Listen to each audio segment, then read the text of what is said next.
All right, we have Matt Hill here for the legislative update. Matt Hill serves as an information specialist and federal lobbyist to the Intertribal Timber Council. He previously worked in the United States Senate for 10 years, focusing on tribal and forest management issues for Senator Gordon Smith of Oregon. Matt is a graduate of Georgetown University School of Foreign Service. He currently resides in his hometown of Glide, Oregon. Good morning. You won't need any more coffee because nothing wakes you up like an in-depth legislative update on Washington, D.C. I always start with kind of where are we in time and space. It's kind of a cosmic question in politics these days. So, you know, in the Congress, you see the charts on the right. The upper chart is a display of the House of Representatives. Republicans hold a very narrow majority there, 220 versus 212 of the Democratic Party. There's 3 vacant seats due to deaths. Only Democrats are dying in Congress right now. It's kind of weird. But it's a very narrow margin. In the Senate, which is, at least Senate staffers call it the upper chamber, Republicans also have a narrow majority over there, 53 to 47. Keep that in mind because it's going to come up in our reconciliation discussion. But just also remember that if there's a 50-50 tie for some reason in the Senate, the Vice President of the United States, J.D. Vance, is the President of the Senate, so he can cast a tie-breaking vote.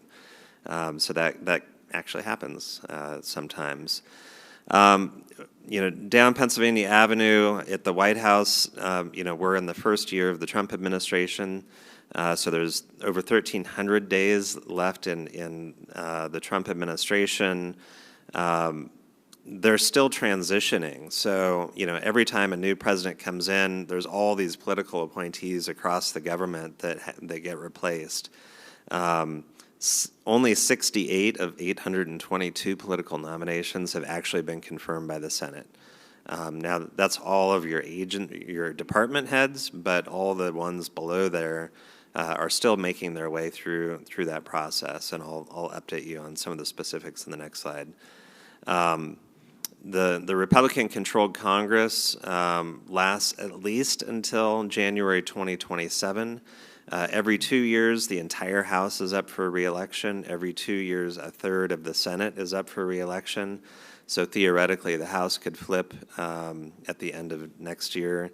The Senate could also flip, but we don't know.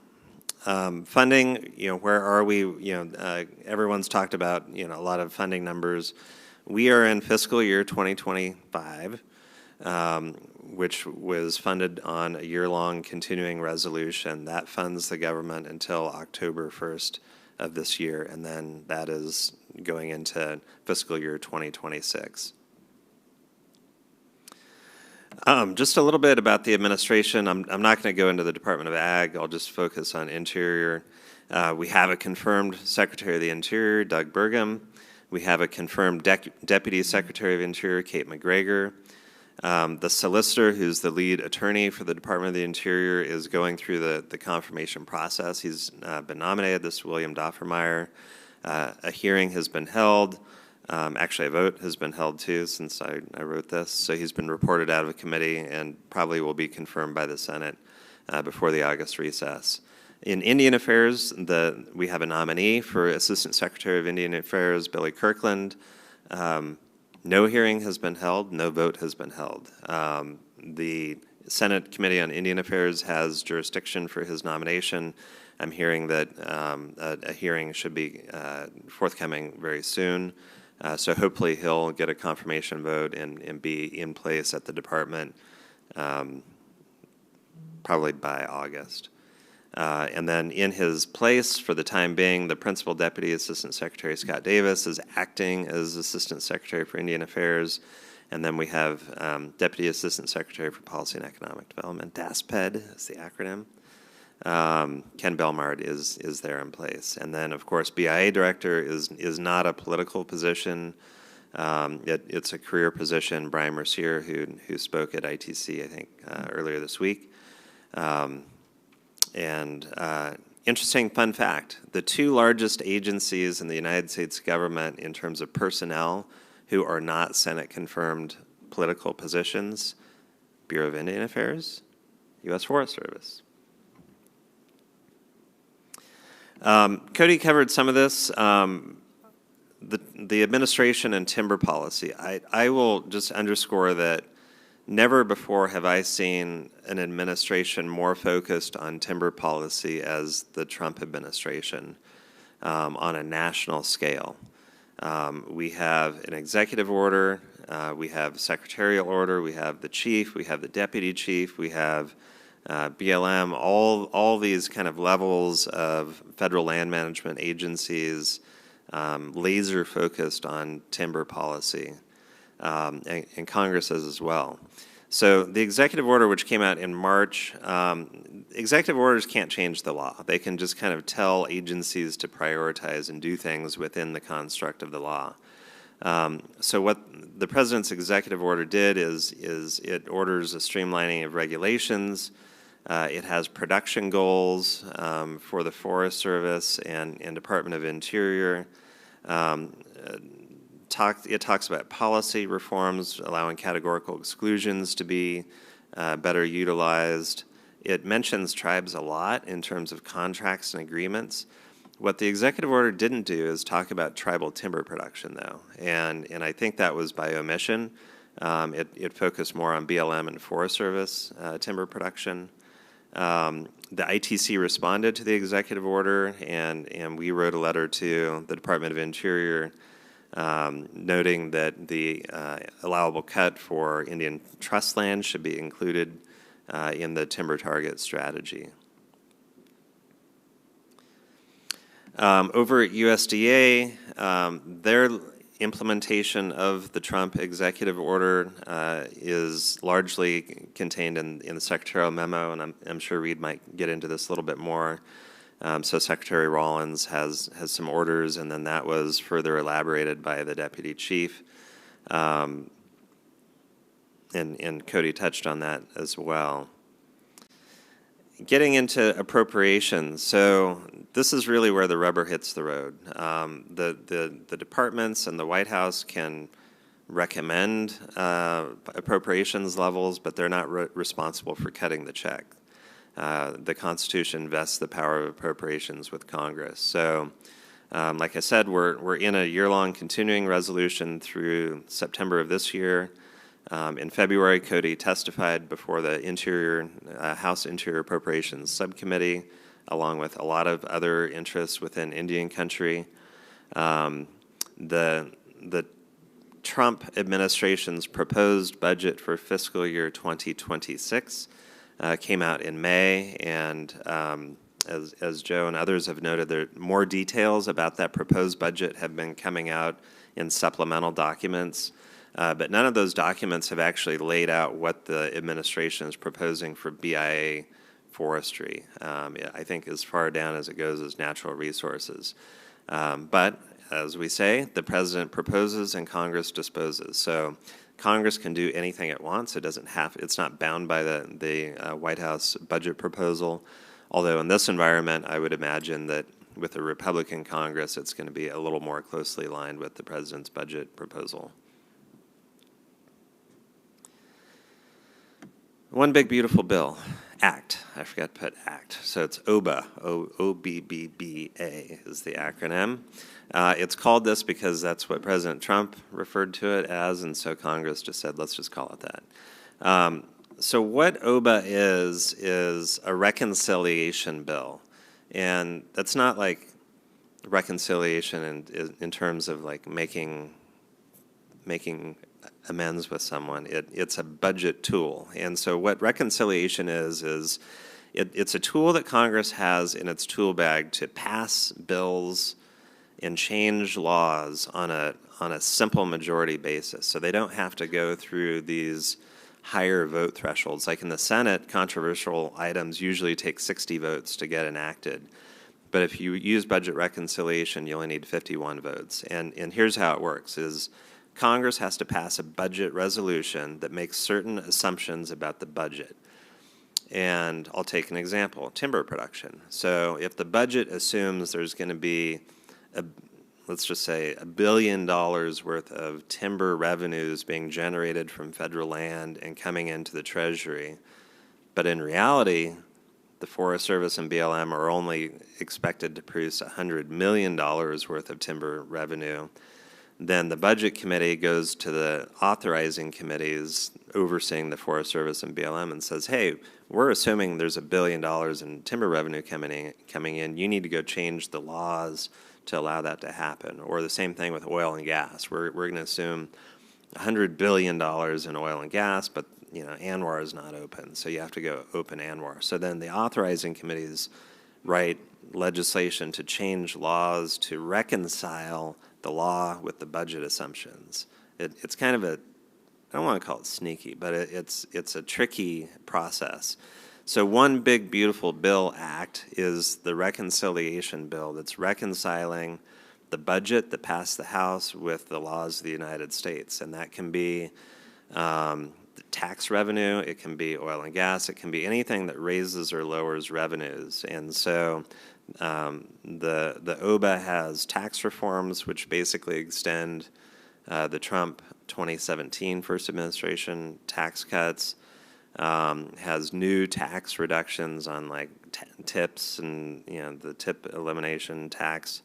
And then there are some timber provisions, but these are very interesting, and not everyone's happy with them. So the timber provisions in the House-passed version of the bill requires the Forest Service and BLM to harvest 25% more timber than levels that they did in 2024. Well, those levels weren't particularly high anyway. So 25% is not necessarily like a sea change in timber production, but it's more than they were last year. So it directs the Forest Service and BLM to harvest more. It allows 20-year timber contract language, which is kind of like the old-fashioned sustained yield units. People are kind of wondering, what does that mean? Does that mean like a mill gets a 20-year exclusive contract on 1 million acres of Forest Service land, bypassing competitive bids?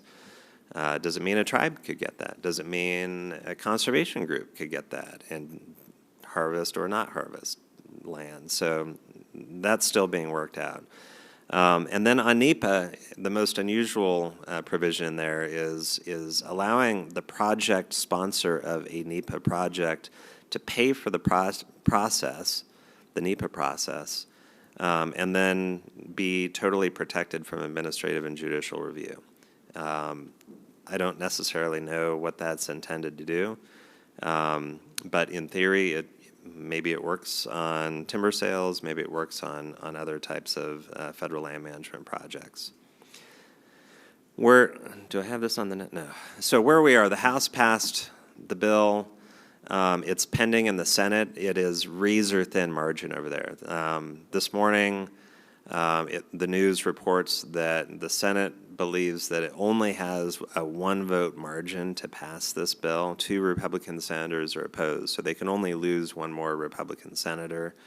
The curveball is that Elon Musk, former leader of Doge, totally opposes this bill and calls it an abomination because it's increasing federal spending over time while he just worked to like shred federal spending. And so he's like, wait a minute, what was I doing? And so it's really creating a schism within the Republican ranks. So like the budget hawks of the Republican Party are like, no, this costs way too much money. So unclear what the prospect of One Big Beautiful Bill Act is. Legislative proposals. As Cody mentioned, ITC has been out there a lot recently. It's almost hard to avoid testifying these days, which is a good thing. I mean, that's what we've worked to position ITC for many years. And I would say that ITC is a trusted resource for both sides of the Hill. We're not, Republicans usually just call industry and Democrats usually just call environmental groups, but, we're being asked in to speak when both parties are in charge.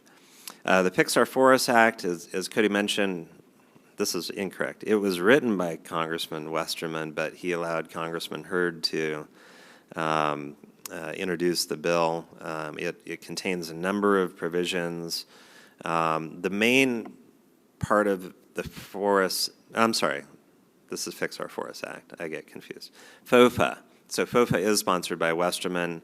It doesn't have a lot of tribal provisions in it. Largely what it's trying to do is expedite fuels treatment in priority fire sheds, which are generally areas in municipal watersheds, WUI, that structural, where there's structural threats. It allows states and tribes to request priority treatments. Many tribes and ITC were looking to amend some of this language to give tribes a little better footing in requesting fuel treatments. So that's passed the House. There's been a hearing in the Senate. The picture at the top is Cow Creek's Tim Vredenberg testifying over in the Senate Ag Committee on this. Probably a markup coming soon in Senate Ag Committee. Now the Forest Act. Okay. Cody already told you what the acronym is. I don't remember what it is. This is sponsored by Congressman Hurd of Colorado. He is a new congressman, Republican, also the chairman of the Subcommittee on Indian and Insular Affairs in the House Natural Resources Committee. ITC supports the bill. It contains all sorts of provisions. The primary one is allowing tribes to treat federal forest lands like BLM, Forest Service, as if they were Indian forest lands. So what does that mean? It means that the federal laws and regulations applicable to Indian forest lands, the National Indian Forest Resources Management Act and the relevant regulations would apply for a tribe that may be doing some type of forest management project on BLM or Forest Service land, which really kind of narrows the scope of the regulatory hoops that you have to jump through. It's a novel concept, and not everyone's sure how they feel about it, but there's a general warm, fuzzy feeling about it. I'll just say that. We're working with both sides of the aisle to make sure that we do have bipartisan support for it. There is a good neighbor authority fix to make sure that tribes are treated the same as states. There's a biochar demonstration project. There's a tribal biomass demo extension of the existing tribal biomass demonstration project. And then there's the tribal sawmill demo project, which theoretically would allow tribes to get kind of access to wood, mostly salvage material, on a long-term basis from federal lands if they want to build some type of manufacturing infrastructure. And that's our hearing that we had a couple weeks ago. Also, Congressman Huffman of California has introduced a co-management bill. It was kind of funny because Westerman was asking ITC, hey, we want to write an Indian forestry bill. Do you have any ideas? And then Huffman was like, we want to write an Indian forestry bill. Do you have any ideas? But we couldn't talk to them at the same time. So we had one conversation with Westerman, and we had a side conversation with Huffman, and they developed different but complementary proposals. So Huffman's bill has a hearing next week. Krug's testifying on that. It's more focused on codifying co-management authorities to make sure that, the Biden administration had a lot of nice letters and directives on tribal co-management, but none of them last the test of time until they're put into statute. And so the idea here is to really put into United States code permanent authority for tribes to co-manage federal lands. And like Cody said, that's different from co-stewardship. Co-management means there's decision-making authority as opposed to just being called in to ask what your opinion is on things occasionally. I won't go through all this, but it really is a well-thought-out bill that provides authority across federal land management agencies for co-management plans and decision-making. Fire agency consolidation, we've talked about that. There's more kind of details as the Trump budget rolls out in these supplemental documents. Ultimately, it will take probably an act of Congress to move all of the fire infrastructure over to the Department of Interior. And there is legislation to do that, bipartisan legislation from Senator from Montana, Sheehy, and Senator from California, Padilla. So I expect that might be something that we'll see happen this year. And that concludes my presentation. Thank you.